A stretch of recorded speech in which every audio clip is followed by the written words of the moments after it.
মৃগৰোগ হৈছে স্নায়ুজনিত অৱস্থা যাৰ বৈশিষ্ট্য হৈছে পুনৰাবৃত্তিমূলক চিজাৰ। চিজাৰ অহা কোনো ব্যক্তিৰ সন্মুখীন হোৱাটো আতংকজনক হ'ব পাৰে, কিন্তু সঠিক পদক্ষেপে চিজাৰ অহা ব্যক্তিৰ সুৰক্ষা সুনিশ্চিত কৰে। এই ভিডিঅ'টোৱে আপোনাক পৰিস্থিতি কেনেকৈ ফলপ্ৰসূভাৱে চম্ভালিব পাৰি তাৰ বিষয়ে পথ প্ৰদৰ্শন কৰিব।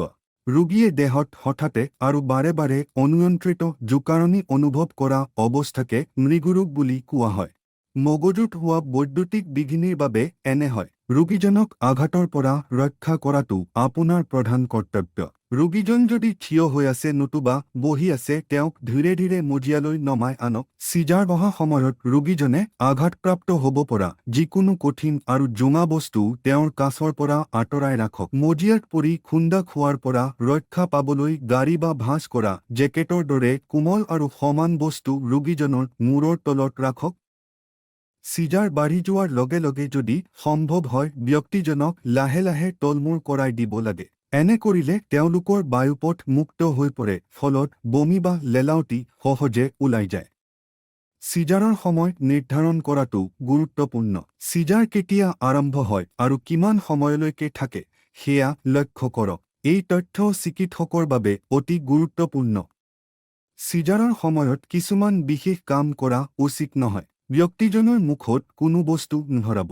পুৰণিকলীয়া বিশ্বাসৰ বিপৰীতে এনে কৰিলে ব্যক্তিজনে দাঁত আৰু দাঁতৰ পাৰিত আঘাত পাব পাৰে আৰু তেওঁৰ বায়ুপথ বাধাপ্ৰাপ্ত হ'ব পাৰে। তদুপৰি তেওঁলোকৰ দেহৰ সঞ্চালন নিয়ন্ত্ৰণ কৰিবলৈ চেষ্টা নকৰিব।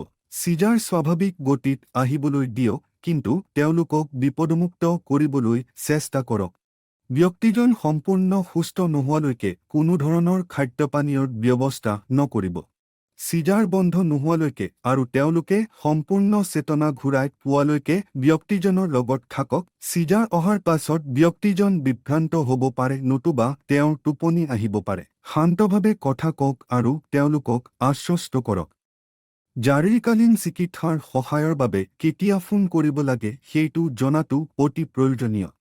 যদি চিজাৰ 5 মিনিটতকৈ বেছি সময় থাকে, যদি ব্যক্তিজনে মাজত সাৰ নোপোৱাকৈ বাৰে বাৰে চিজাৰ কৰে, চিজাৰৰ সময়ত আঘাতপ্ৰাপ্ত হয়, পিছত উশাহ লোৱাত অসুবিধা হয়, বা এইটো তেওঁলোকৰ প্ৰথম জনা চিজাৰ হয়, তেন্তে তৎক্ষণাত সহায় লওক। এই সহজ পদক্ষেপসমূহ বুজিলে আপুনি মৃগীৰোগী চিজাৰৰ সন্মুখীন হোৱা কোনোবা এজনক গুৰুত্বপূৰ্ণ সহায় আগবঢ়াব পাৰে।